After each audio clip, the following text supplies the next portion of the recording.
미국의 애리조나주의 피닉스 한 법정에서 마약 상습범으로 기소된 죄수를 재심하는 재판이 열렸습니다. 법 적용이 잘못된 것으로 밝혀져서 즉각 석방을 하려고 하는데 죄수가 1년 반 내지 2년을 더 감옥에 있게 해달라고 간청을 했습니다. 판사는 그 죄수의 청원을 받아들여서 1년 6개월 동안 더 감옥에 있도록 조치를 취했습니다. 1966년에 있었던 일입니다. 윌리엄 베니테스라고 하는 그 죄수는 13살부터 마약을 하기 시작해서 20년 동안에 마약에 사로잡혀 살았습니다. 끊지를 못해서 한국에서 6.25 전쟁이 터지자 차라리 죽는 것이 낫다고 생각하고 자원 입대를 했습니다. 당시만 해도 너무나 낙후되었던 한국 땅에 정말 끊으려는 그 의지가 있어서 왔는데 이곳에 와서도 끊지를 못했고 불명예 제대를 하고 본토로 추방이 되었습니다. 돌아간 후에는 바로 광산에 가서 육체 노동을 하면서 마약을 이겨보려고 했습니다마는 역시 실패했고 감옥에 들어가고 말았습니다. 그동안 2번 했던 결혼도 모두 상처로 끝났습니다. 그는 20년의 방황 끝에 감옥에서 재소자들끼리 나눔 공동체를 만들고 서로 돕는 프로그램 일을 시작을 했습니다. 그런데 그 일을 시작했을 때 풀려나게 된 것입니다. 베니테스의 청원이 받아들여져서 1년 반을 더 있으면서 시작한 마약 중독자 재활치료 프로그램이 미국 최초의 재활치료 프로그램인 나코논입니다.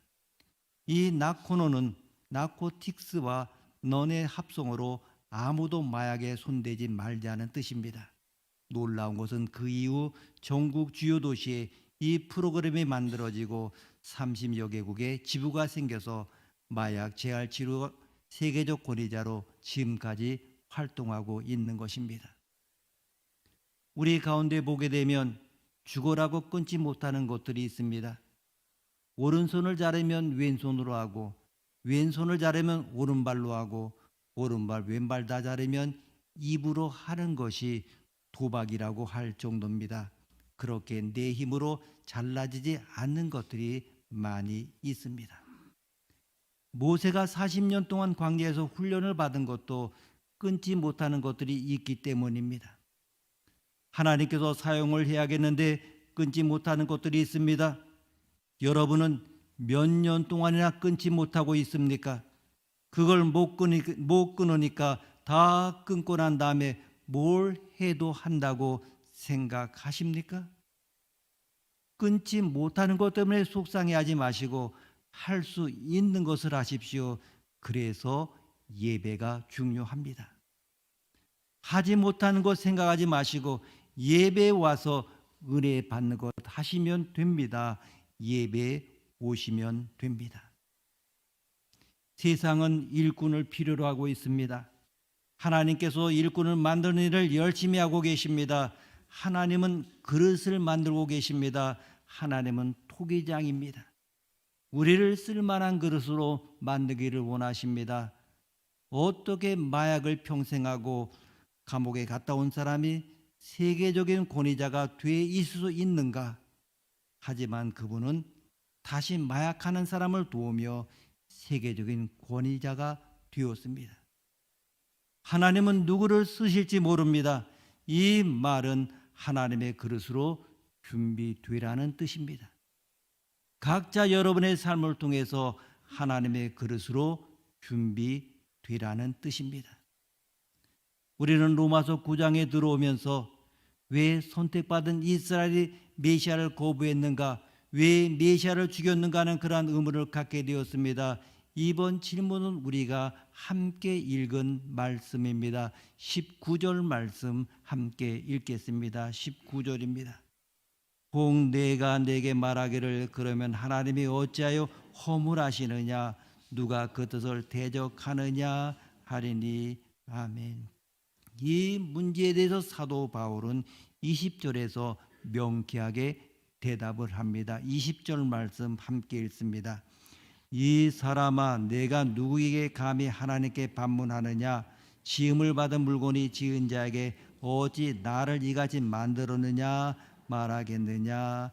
아멘. 바울의 이 대답을 보게 되면 다른 것들과 비교할 때 아주 특이합니다. 첫 번째 질문에 대한 답 보게 되면 논리적으로 아브라함과 이삭의 예를 들어가며 사도 바울은 그것을 설명했습니다. 두 번째 질문에도 모세와 바로의 예를 들어가며 설명하던 그러한 바울이었습니다. 우리는 지난주에 두 일꾼의 이름을 언급했습니다. 우리는 둘 중에 하나로 살게 될 것입니다. 모세 아니면 바로입니다. 15절에 모세에게 이렇게 말씀하셨습니다.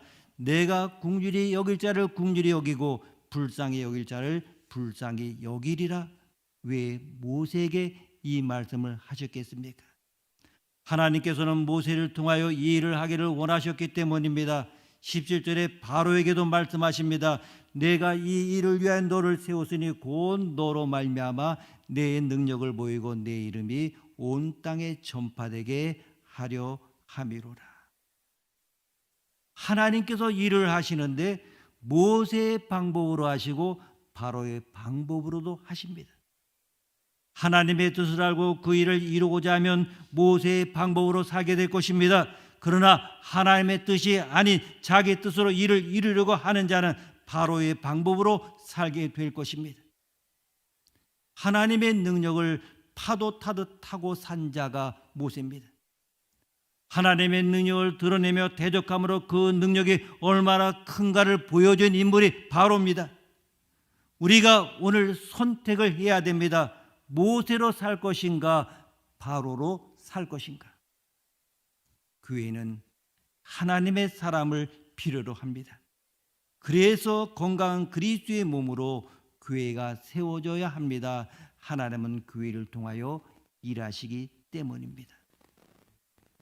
그러면 누가 모세이고 누가 바로입니까? 하나님께서 당신을 모세로 세웠다. 그러면 왜 나는 바로인가? 하나님의 뜻대로 세우셨는데 그렇다면 정말 하나님이 틀렸습니까? 모세가 되고 싶지 않은 사람이 어디 있어? 왜 당신만 택하는 거야? 그러면 하나님이 틀렸습니까? 14절 말씀에 이렇게 말씀합니다. 그런즉 우리가 무슨 말 하리요? 하나님께 불의가 있느뇨? 그럴 수 없느니라. 아멘. 인간에게는 자유의지를 주었습니다. 그 자유의지를 가지고 구원을 얻을 수는 없습니다. 자유의지를 가지고 할 수 있는 것은 구원을 거절하는 것입니다. 오직 자유의지를 가지고 할 수 있는 것은 구원을 거절하는 것밖에 없습니다. 즉 구원은 하나님의 능력이고 멸망과 사망은 인간의 책임이라고 하는 것입니다. 내가 받아들이지 않는 것이 바로 책임입니다. 사람에게 생명의 능력은 없고 누구나 가지고 있는 것이 사망의 능력입니다. 그래서 가만히 내버려 두면 누구든지 멸망의 기차를 타고 모든 일을 망치는 특기를 가지고 있습니다. 집안이나 나라나 공동체나 아무런 도움이 안 돼 보이는 사람이 있습니다. 없었으면 좋겠다고 생각하는 그런 사람이 있습니다. 그런데 그 사람을 잘못 건드리면 온 공동체가 꼬이기 시작합니다. 일 잘하는 능력을 아무나 가지고 있는 것이 아니지만은 방해하는 능력은 누구에게나 가지고 있습니다. 이것이 바로 인간의 죄성이라고 하는 것입니다.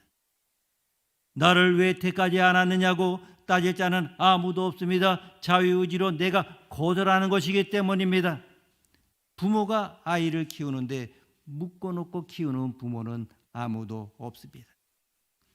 우리가 예수를 믿자마자 누구나 예외 없이 대소변 못 가리고 못 먹을 것 먹고 사는 시간이 다 있습니다.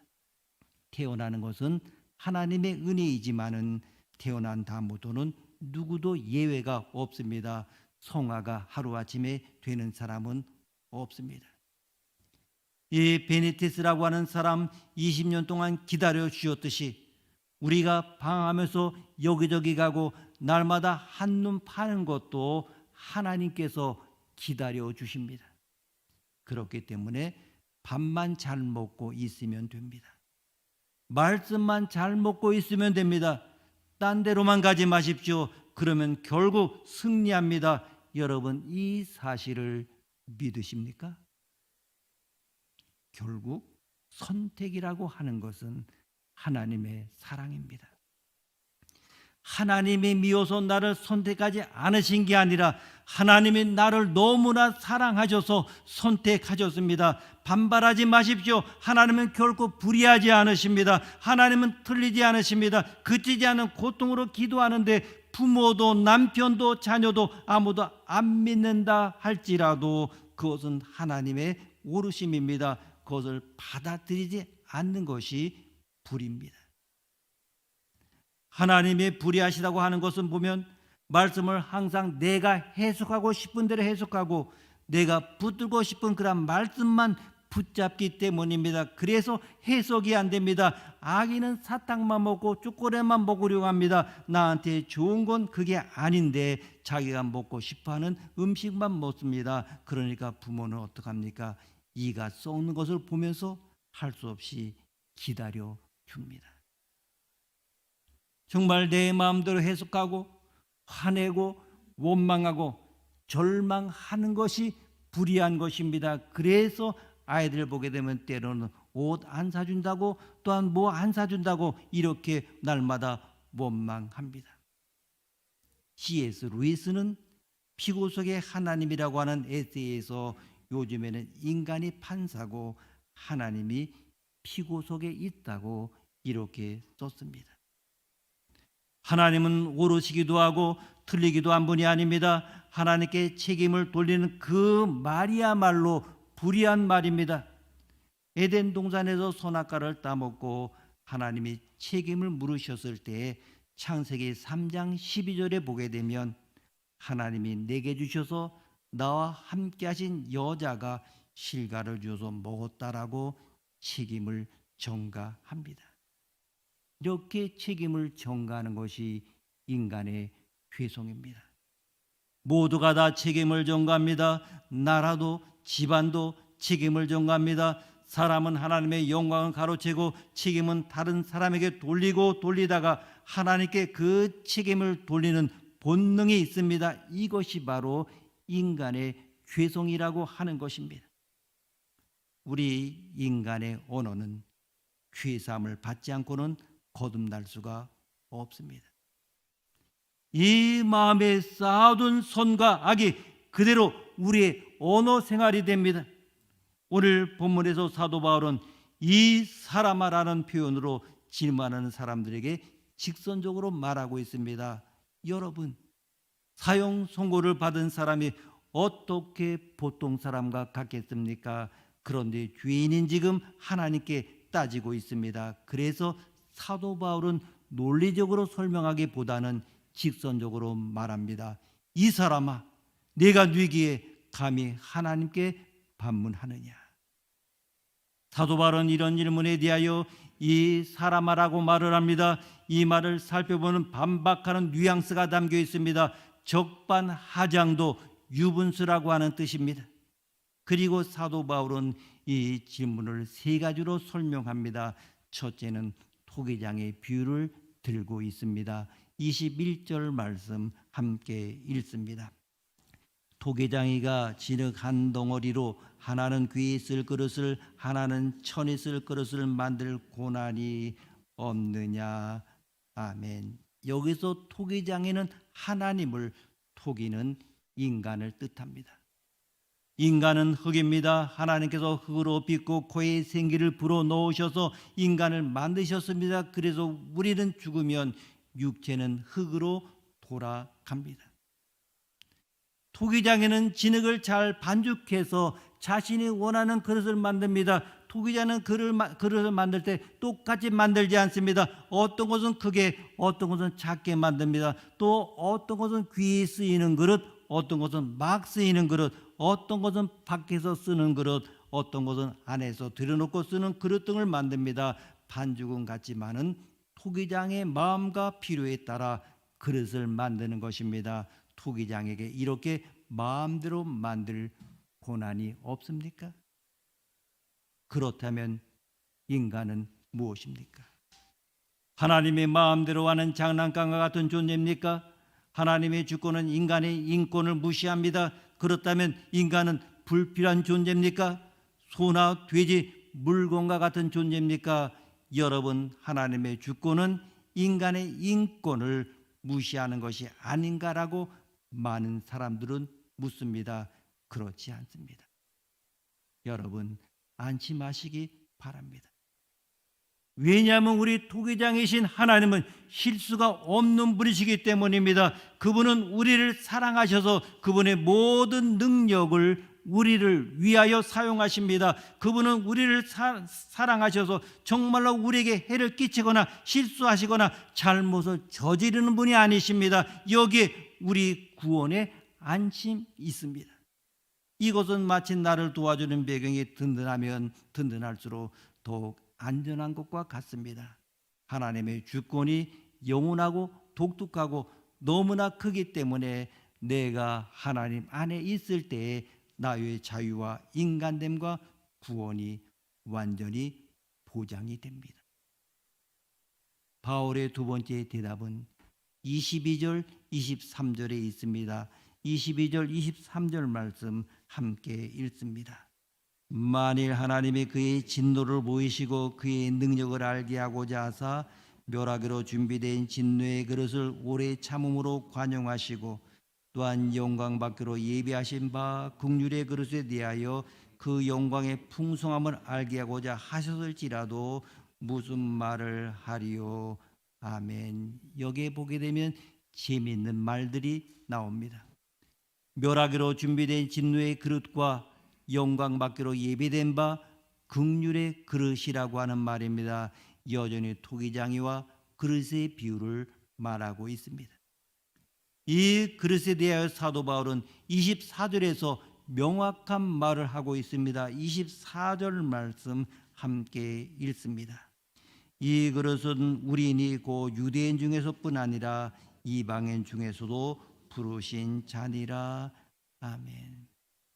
이 그릇은 유대인과 이방인 중에서 부르신 사람들입니다. 이 그릇 중에 귀 쓰는 그릇이 있는가 하면 천이 쓰는 그릇도 있습니다. 다시 말하면 멸망받기로 되어 있는 사람과 긍휼을 받게 되어 있는 사람이 있습니다. 또 선택된 유대인도 있고 선택받지 못한 이방인도 있습니다. 그러나 하나님께서 사랑으로 선택받지 못한 사람마저도 선택했다면 우리가 어떻게 하나님께 허물이 있다고 말할 수 있겠습니까? 하나님의 선택은 멸망받은 사람을 멸망케 하지 않고 긍휼을 입은 사람에게 놀란 하나님의 영광을 보여줍니다. 세 번째 설명입니다. 이러한 모든 것은 바울 자신의 생각입니까? 아니면 구약에 예언된 말씀입니까? 구약에 이미 예언된 말씀입니다. 사도 바울은 두 성경을 인용하고 있습니다. 첫 번째는 호세아요, 두 번째는 이사야입니다. 먼저 호세아를 보게 되면 25절, 26절 말씀 함께 읽습니다. 25절, 26절입니다.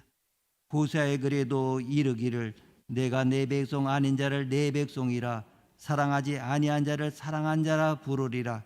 너희는 내 백성이 아니라 한 그곳에서 그들이 살아계신 하나님의 아들이라 일컬음을 받으리라 함과 같으니라. 아멘. 호세아의 글을 보게 되면 내 백성이라 사랑하지 아니한 자를 사랑한 자라 부르리라 했습니다. 이것은 이방인에 대한 말씀입니다. 이방인은 하나님께서 사랑한 자가 아닙니다. 그러나 하나님께서 사랑하시기로 결정하셨습니다. 이것이 얼마나 놀라운 일입니까? 여러분, 하나님의 구원은 호세아를 통하여 미리 약속되었습니다. 그러면 호세아는 어떤 사람입니까? 하나님께서는 호세아에게 가늠한 여인과 결혼하라고 하셨습니다. 세상에 많은 여자 가운데 하필이면 왜 창녀입니까? 그런데도 하나님은 창녀와 결혼하라고 하셨습니다. 그런데도 호세아는 끝까지 그 아내를 데리고 살아야 했습니다. 결혼했지만 자꾸만 밖으로 나가 자고 들어옵니다. 그럼에도 불구하고 함께 삽니다. 호세아는 세 아이를 낳았습니다. 첫째 아이 이름은 이스라엘입니다. 그 말은 하나님께서 이스라엘 족속의 나라를 폐하실 것이라고 하는 뜻입니다. 둘째 아이는 딸이었는데 이름이 로루하마였습니다. 내가 다시는 이스라엘 족속을 긍휼히 여겨서 사하지 않겠다고 하는 뜻입니다. 셋째 아이는 로암미라고 하는 그러한 아들입니다. 너희는 내 백성이 아니요 나는 너희 하나님이 되지 아니할 것이다 라고 하는 뜻입니다. 그런 하나님께서 마지막에 이런 말씀하십니다. 저주를 복으로 바꾸십니다. 이것이 25절 26절에 있는 말씀입니다.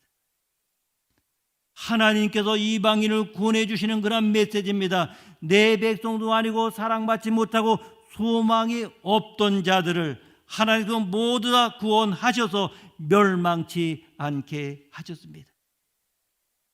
하나님의 뜻은 멸망이 아닙니다.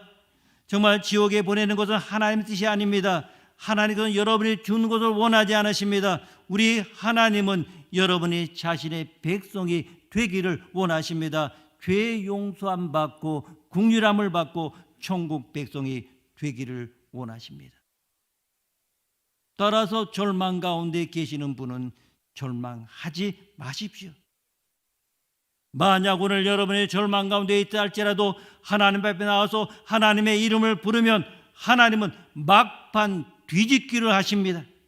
세상에는 소망이 없지만 하나님께서는 여러분에게 은혜를 베풀어 주십니다. 누가 바로인지 누가 모세인지 여러분이 생각하면서 들으시기를 바랍니다. 어느 병원 의사 선생님의 숙입니다. 행여병자인 한 남자가 어디에서 시작되었는지도 모를 암 덩어리가 전신에 퍼진 채로 응급실에 실려왔습니다. 너무나 더럽고 입에서는 술 냄새와 악취가 나고 눈에는 노란 황달기가 섞인 그 노인은 의사로서도 상대하기 싫은 사람이었습니다. 몸도 정신도 피폐해진 그 사람은 말 한마디도 곱게 하지 못했습니다. 의사가 할아버지 어디가 아프세요? 이렇게 묻자 그는 대뜸 너 할아버지 아니야? 이 새끼야 이렇게 말합니다. 치밀어 오르는 화를 누르고 의사가 다시 묻습니다. 알겠습니다. 그럼 환자분은 어디가 아프세요? 다 아파. 다시 꾹 참고 묻습니다. 그럼 가장 아프고 힘든 것은 어디세요? 그걸 의사인 내가 알지 내가 아냐? 그냥 끊임없이 소란을 피우고 간호사에게 욕을 퍼붓고 저지를 하면 다시 소란을 피우고 노래를 부르며 응급실을 아주 시끄럽게 했습니다. 그리고 한 달 후에 그 의사 선생님이 중환자실에서 근무하게 됐는데 처음에 마주친 환자가 바로 그 남자였습니다. 그의 몸에는 큰 욕장이 생겼고 상처 부위에서는 고름이 줄줄 흘러내리고 있었습니다. 의사로서는 다들 피하고 싶은 그러한 환자였습니다.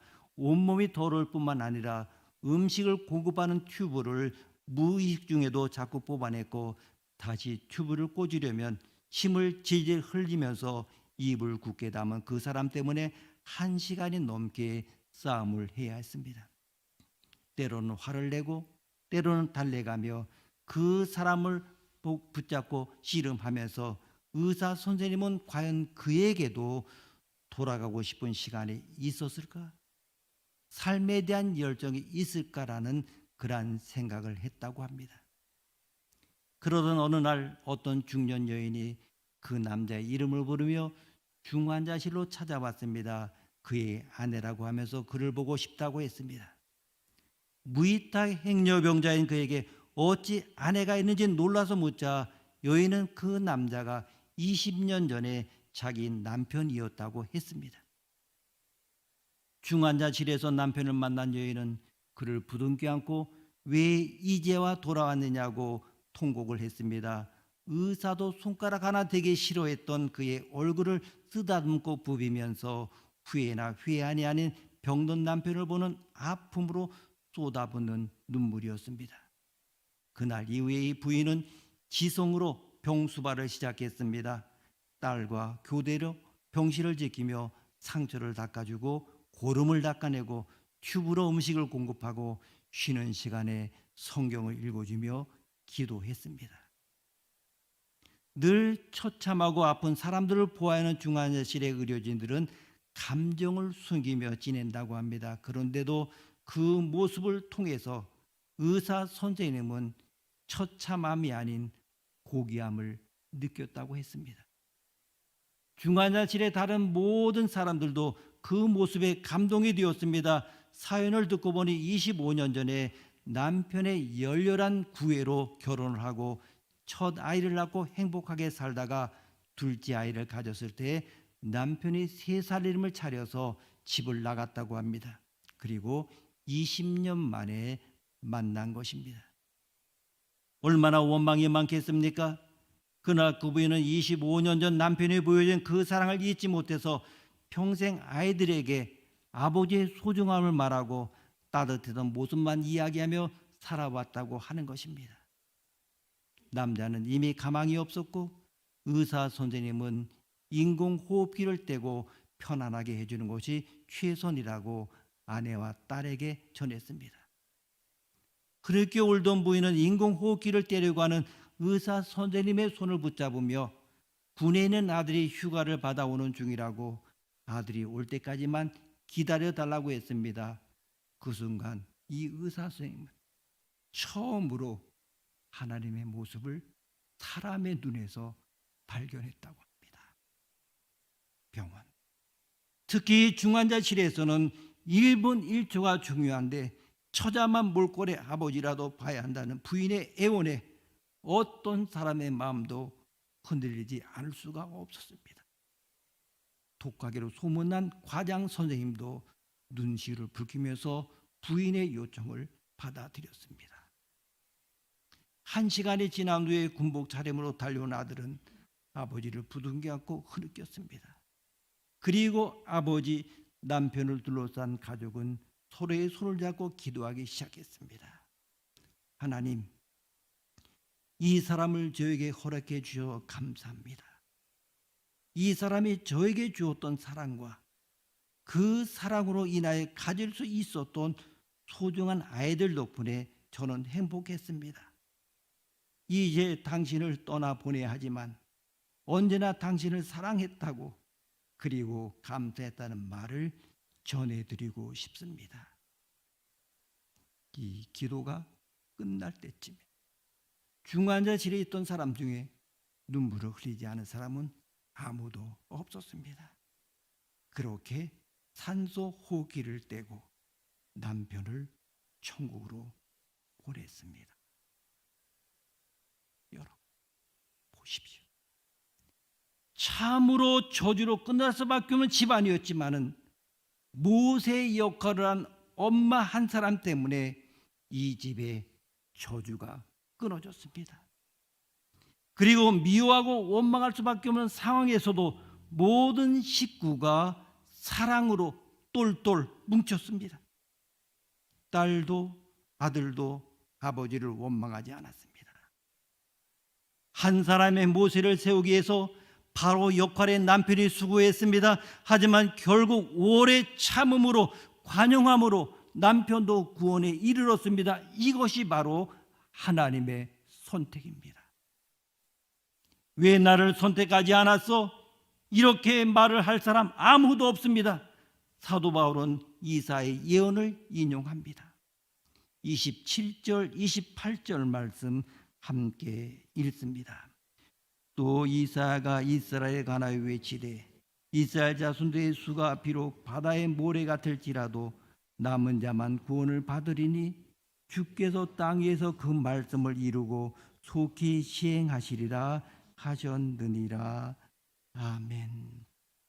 버림받은 이방인은 하나님께서 이렇게 구원하셨는데 선택받은 이스라엘은 어떻게 하십니까? 이스라엘이라고 다 이스라엘입니까? 이스라엘 중에서 육신의 자녀가 있었고 약속의 자녀가 있습니다. 이스라엘 바다의 모래 같을지라도 남은 자만 구원 얻습니다. 혈통이 이스라엘이라고 구원받은 것 아닙니다. 하나님을 배반했을 때 다 멸망당했습니다. 남은 자만 구원받습니다. 약속의 씨만 살아남습니다. 그 약속의 씨들이 메시아를 받아들였고 그 씨들이 지금까지 있는 것입니다. 29절 말씀 함께 읽습니다. 또한 이사야가 미리 말한 바 만일 만군의 주께서 우리에게 씨를 남겨두지 아니하셨더라면 우리가 소돔과 같이 되고 고모라와 같았으리로다 함과 같으니라. 아멘. 여러분, 하나님께서 이스라엘에게 약속의 씨를 남겨두지 않았다면 소돔과 고모라처럼 유황불에 멸망했을 것입니다. 우리나라는 말할 것도 없습니다. 일본이나 중국도 마찬가지입니다. 모두 하나님과 상관이 없던 나라였습니다. 전부 소돔과 고모라처럼 심판을 받을 수밖에 없었지만 놀랍게도 하나님께서 우리를 버리지 않으시고 내 백성이다 말씀하시고 내가 너를 사랑한다 말씀하십니다. 하나님은 우리를 위하여 예수 그리스도를 보내주시고 우리를 구원하여 주셔서 하나님의 자녀가 되게 하셨습니다. 호세아의 예언은 구원받을 수 없는 이방인 가운데 구원받을 자가 있다는 내용입니다. 반대로 이스라엘은 하나님의 선택을 받은 백성입니다. 그렇지만 이스라엘이라고 다 이스라엘이 아닙니다. 이스라엘 가운데서도 약속의 자녀들을 통하여 구원의 역사를 이루십니다. 그러면 바울이 전하는 메시지의 요점이 무엇입니까? 하나님이 앞으로 만드실 나라는 버림받은 이방인에서 구원받은 자들과 선택받은 이스라엘 중에서 약속된 자들에 의해서 이루어진다고 하는 것입니다. 이방인들과 이스라엘이 하나님께로 돌아왔을 때 하나님의 구원의 드라마가 완성됩니다. 하나님은 구원받을 수 없는 이방인들을 구원하시기로 결정하시고 자기 백성으로 삼으시고 긍휼을 베풀어 주셨습니다. 이것이 이방인과 이스라엘 막힌 담을 하나님께서 허시고 구원을 완성하십니다. 바로 이것이 구원입니다. 우리가 받은 구원이 얼마나 깊고 복된 것인가를 생각을 하십시오. 하나님의 복이 여러분과 함께 하기를 축복합니다. 기도하시겠습니다. 하나님 아버지, 우리의 구원이 이토록 놀랍고 광범위하며 영원 전부터 영원까지 계속된 것으로 인하여 감사를 드립니다. 그러나 우리가 인생을 살면서 수치스러운 일이 있을 때 하나님께 무릎을 꿇습니다. 하나님께 무릎을 꿇고 하나님께서 계시다면 어쩌면 그럴 수 있느냐, 이런 불의의 말이 나오지 않도록 오늘도 말씀으로 찾아와 주시고 저희들의 모든 상처를 어루만져 주옵소서. 말씀하여 주옵소서. 우리에게 복을 주셔서 구원의 깊은 진리에 이르게 하옵소서. 존귀하신 예수님의 이름으로 기도드립니다. 아멘.